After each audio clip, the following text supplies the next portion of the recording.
Assalomu alaykum hurmatli Temir Xotin kanalining podpischiklari. Bugun juda ham ko'pchilikning iltimosiga va talablariga binoan biza Corolla'ni obzorini qilib bermoqchimiz. Juda ko'pchilik podpischilarimiz kommentariyalarda yozishdi, shu paytgacha kutishdi va nihoyat ular kutgan kun bugun keldi. Bugun Corolla bo'lganda ham ikki xil, ya'ni qanaqa? Dizel variant hamda elektronli variant Corolla'ni sizlar uchun to'liq obzor qilib beramiz. Video juda ham qiziq bo'ladi. Nimaga? Sababi hozir Corollalarimiz qisqacha xarakteristikalardan o'tib olganimizdan keyin ushbu Corollalarni olgan va anchadan beri ishlatayotgan akamizdan to'g'ridan-to'g'ri fikrlarini so'raymiz. Aytishlaricha, zavodda xolodilnikda ishlatishayotgan ekan. Agar shunaqa zavodi bor, xolodilniki bor akalarimiz bizni kuzatib o'tirishgan bo'lishsa, aynan ular uchun bu video juda ham manfaatli bo'ladi akalar. Videoni oxirigacha ko'ringlar, jivoy boramiz, suhbatlashamiz, fikrlarini o'zingizlar tinglaysizlar. Demak, boshladik. Hozir dizel variant Corolla'mizni bitta yaxshilab ko'rib olinglar, dizaynlari, tuzilishlarini, keyin sizlarga to'laqonli obzor qilib beraman.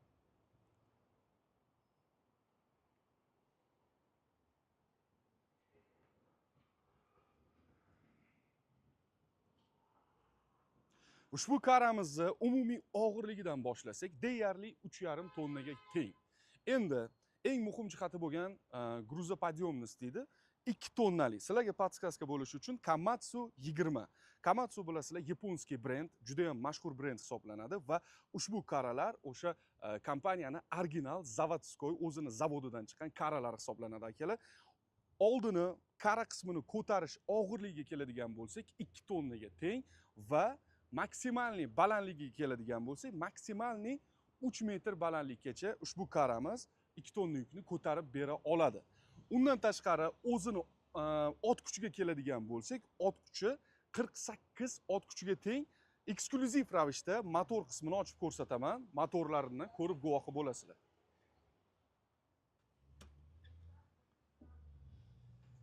Marhamat. Komatsuning o'zini mustahkam, original Komatsu dvigateli bilan jihozlangan. Aytganimdek 48 ot kuchi, 4 ta silindr joylashtirilgan. Undan tashqari akalar, mana filtrlarini joylashuviga ahamiyat beringlar. Motor qismini, har bitta o'sha ehtiyot qismlarini joylashuviga ahamiyat beringlar. Agar mabodo o'sha ish jarayonida baribir texnika har xil holatda ishlaydi, qandaydir bir noqulaylik va buzilish jarayonlari kuzatiladigan taqdirda ham buni har bir ehtiyot qismini yechib, tozalab, filtrlarni almashtirishingiz mumkin yoki akkumulyatorlarini joylashuviga ahamiyat beringlar. Osongina bemalol almashtirib, yana o'zini ishchi holatiga keltirib olishingiz mumkin bo'ladi. Endi bu yoq qismini ko'rgan bo'lsangiz, yopib qo'yamiz. Akalar, dizel Corolla'mizni ko'rib, o'zingizlar xulosa chiqargan bo'lsanglar, fikringlarni izohlarda yozib qoldiringlar. Endi elektronlik Corolla'mizga kelamiz. Akalar, balonlarga ahamiyat beringlar. Bunisi qora, bunisi oq. Bu o'sha skladlarda, har xil rezina joylarda ishlash mumkin, har xil nima deydi, beton joylarda ishlagan paytda kraskalariga qora, mana bunaqa balonni qora rangi tushib qolmasligi uchun balon oq rangda qilingan. O'zidan iz qoldirmasligi uchun. Elektronlik Corolla'mizga to'xtaladigan bo'lsak, umumiy o'zini og'irligiga keladigan bo'lsak, umumiy o'zini og'irligi deyarli yo'q, 2,5 tonnadan oshiq. 2 tonna yu 550 kilo desa bo'ladi. Endi yuk ko'tarishiga keladigan bo'lsak, 1 tonna 300 dan 1,5 tonnagacha yuk ko'tara oladi. Maksimal deyarli 5 metrga, ya'ni 4 metr 70 santimetrga ushbu qara qismi ko'tarila oladi. Undan tashqari qara qismimizning mana bu strelasi oldinga orqaga yotadi va mana bu karetka qismi ham yonga bemalol qara qismi suriladi. Buni men hozir sizlarga ish jarayonida bir qo'l ko'rsatib beraman, ko'rib xulosa olasizlar. Undan tashqari bu Corolla'larimizni boya aytganimdek zavodga borib ham ko'rsatib beraman. Endi ijozat bersanglar akalar, bitta ko'rsatib beraman. Yana ham qulayliklarini ko'rib olasizlar. O'tirib olamiz.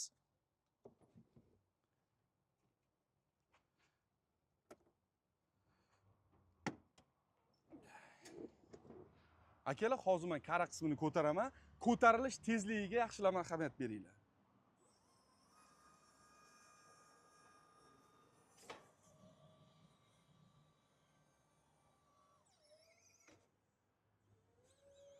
Akalar, mana bemalol aytganimda deyarli 5 metrga 1,5 tonnagacha bo'lgan yukni ola oladi va juda ham tez harakatlana oladi. Endi tushiraman.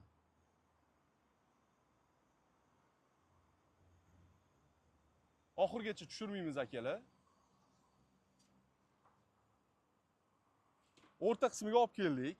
Hozir qaranglar endi. Endi mana bu sterila qismini oldinga itaramiz, qaranglar aka. Juda plavniy, juda yumshoq ishlaydi. Mana maksimalni endi orqaga. Ko'rdinglar? Endi mana bu karetka qismini surilishiga ahamiyat beringlar.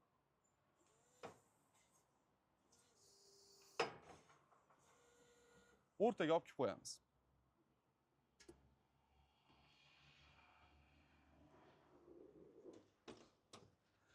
Elektronik karamizni umumiy to'liq zaryad bilan qancha ishlaydi degan savolinglar tug'ilgan bo'lsa, maksimalni 15 soatgacha ishlashi mumkin. Yana qanaqadir sharoitlarda qo'shimcha 17 soatgacha ham kitobida yozilgan ishlashi mumkinligi haqidagi gaplar. Karamizni hozir mana kara qismini ishlashini ko'rdinglar. Endi men tushuntirib beraman. Mana bu richaglarga keladigan bo'lsak, bu karamizni ko'taradi va tushiruvchi richagi 3 ta richagdan iborat, ko'rib turibsizlar. Bu oldi sterila qismini oldi tarafga qiyalashtiradi va orqa tarafga yotqizadigan richagi. Bu jo'stga keladigan bo'lsa, uchinchisi bu karetka qismini yonga, o'sha ikkita vilka turgan joyini yonga harakatlantiradigan richagi hisoblanadi akalar. Ushbu karamizni eng o'ziga xos jihati elektronik tabloga ahamiyat beramiz akalar, yoqamiz. Sonlar turibdi, ko'rib turibsizlar. Tezligi bu o'rtadagi katta 0 turgani, uni pastida kichkina o'sha nimada sifralarda kara qismiga qanaqa yuk qo'ysanglar og'irligini ko'rsatib turadi. Tarozi ya'ni. Buni o'zingizlar yaxshi bilasizlar, uncha karalarda tarozisi bo'lmaydi akalar. Bu karamizda ham akalar, mana yacheykalarni ko'rishinglar mumkin. Bu o'sha batareyalardan tashkil topgan. Batareya qismlari bu mana elektrolitlarini ko'rsatib turuvchi o'zini sxemasi bor. Ya'ni mana bu qizil knopkacha pastga tushib ketadigan bo'lsa, mana ko'rib turibsizlar. Pastga tushib ketadigan bo'lsa, elektrolitlari kamayib qolganligini bildiradi. Savol tug'ilishi mumkin, agarda mana shu joylashtirilgan yacheykalardan qaysidir bittasi ishlamay qolsa, kara ishlamasligi mumkinmi degan savol tug'ilishi mumkin. Yo'q akalar. Karani qanchadir miqdorda foiz, ya'ni quvvat kamayishi mumkin. Kara o'zini tezligida, o'zini xodida ishlayveradi. Faqat o'sha elektrolitlarni bitta zaryadlab olinadi, bo'ldi. Lekin yana ahamiyat beradigan joyimiz ushbu yacheykalar Liftop brendiga tegishli. Bu kompaniya juda ham mustahkam bo'lgan, chidamli batareyalar ishlab chiqarishi bilan mashhur bo'lgan kompaniya. Endi akalar, va'damizga muvofiq sizlar bilan ushbu karalarimizni живой qanday ishlayapti, olgan mijozimizni fikrlarini bildirishga ketdik. Kuzatib boringlar, uzib qo'ymanglar.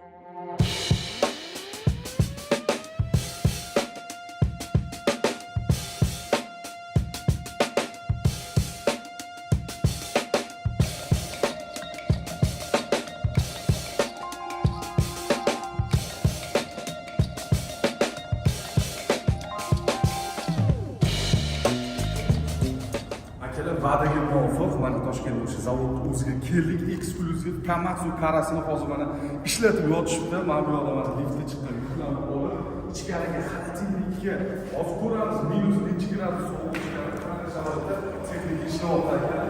Ko'rishinglar mumkin.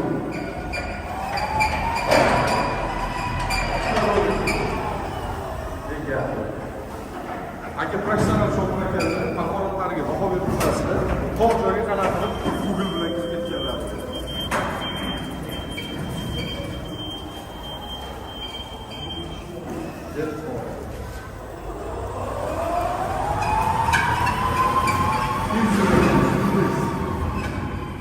Yuk bilan ahamiyat beringlar, qanaqa planni yuribdi. Ortiqcha siltamayapti, balans ushlayapti texnika.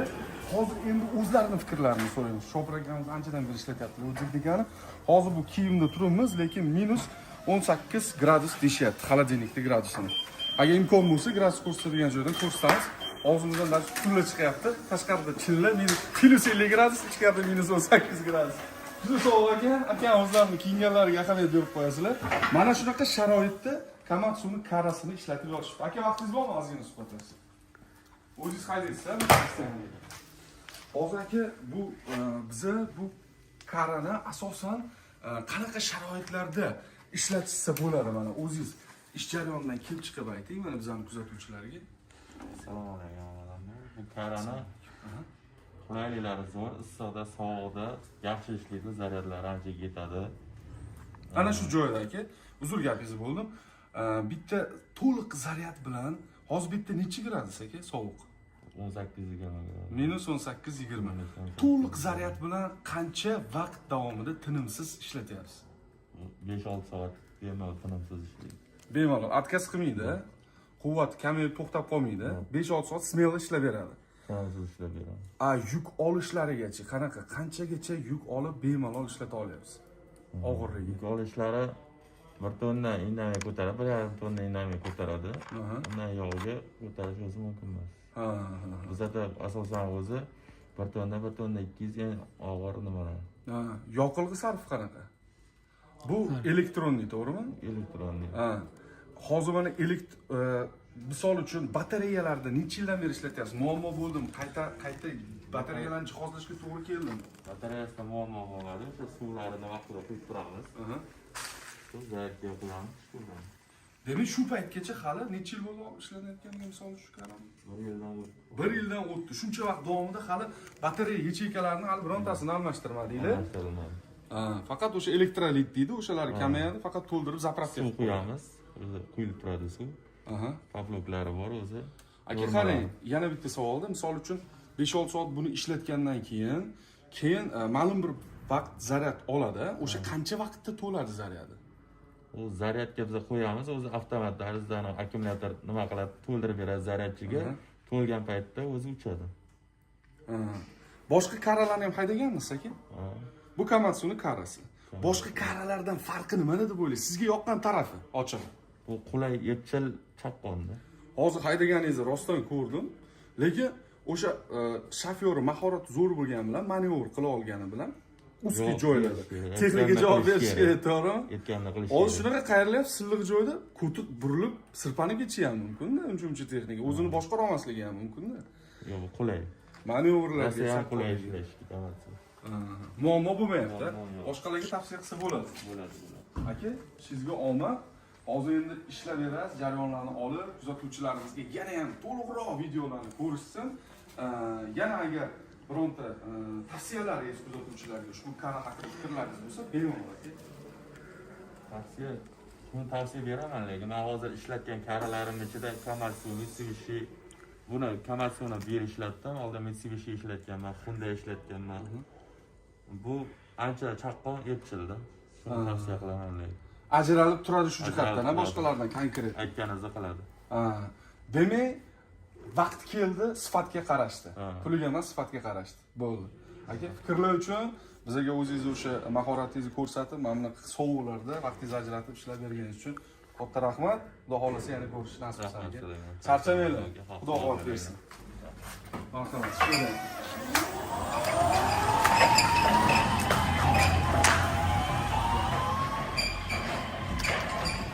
Akalar, men o'zim hayron qoldim. Aka haqiqatan zo'r shofir ekanlar. Bu akalar hozir biz shunaqa joydamizki, go'shtni, o'sha tovuq go'shtini xolodilnik saqlashayotgan bu yoqda chetdan kelgan o'sha go'sht mahsulotini saqlab beriladigan xolodilnik ekan. Hozir to'g'risi o'zim uchun ham zo'r bir atmosfera, o'zim uchun ham zo'r kayfiyat bo'ldi. Akamiz ishlash jarayonlari bahona, o'zimiz ham bir ko'rib guvohi bo'ldik. Bunaqa tashqarida issiqdan birdan sovuqqa kirsa, odamning kayfiyati o'zgarar ekan sirasi. Mana ishlash jarayonlarini yana bir ko'rishingiz mumkin akalar.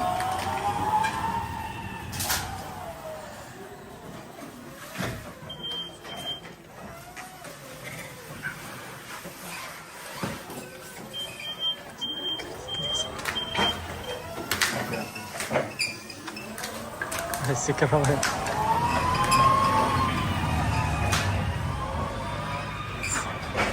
Akalar, karamiz yoqqan bo'lsa, mana eksklyuziv ko'rdinglar ishlashlarini, akamiz shofyorlar o'zlari 1,5 yildan beri ishlataman dedilar. Fikrlari ma'qul kelgan bo'lsa, kara olmoqchi bo'lib yurgan akalarimizga shuni tavsiya qilamiz. Agarda original karani olmoqchi bo'lsanglar, pastda telefon nomerlarini qoldiramiz va qanday tartibda olamiz degan savol tug'ilgan bo'lsa, lizing asosida ham, kredit asosida ham, qulay shartlar asosida bemalol ushbu karani xarid qilsanglar bo'ladi. Pastdagi raqamlarga murojaat qilib, bundan ham to'liqroq ma'lumotni ham olishingiz mumkin. Yana qanaqa texnikalarni, mana shunaqa eksklyuziv videolarni ko'rish xohlaysizlar, biz o'sha joyiga borib, issiq bo'lsa issiqda, sovuq bo'lsa sovuqda sizlar uchun videolar qilamiz. Like bosib qo'llab-quvvatlab tursanglar bo'ladi. Akalar, keyingi videolarda ko'rishguncha.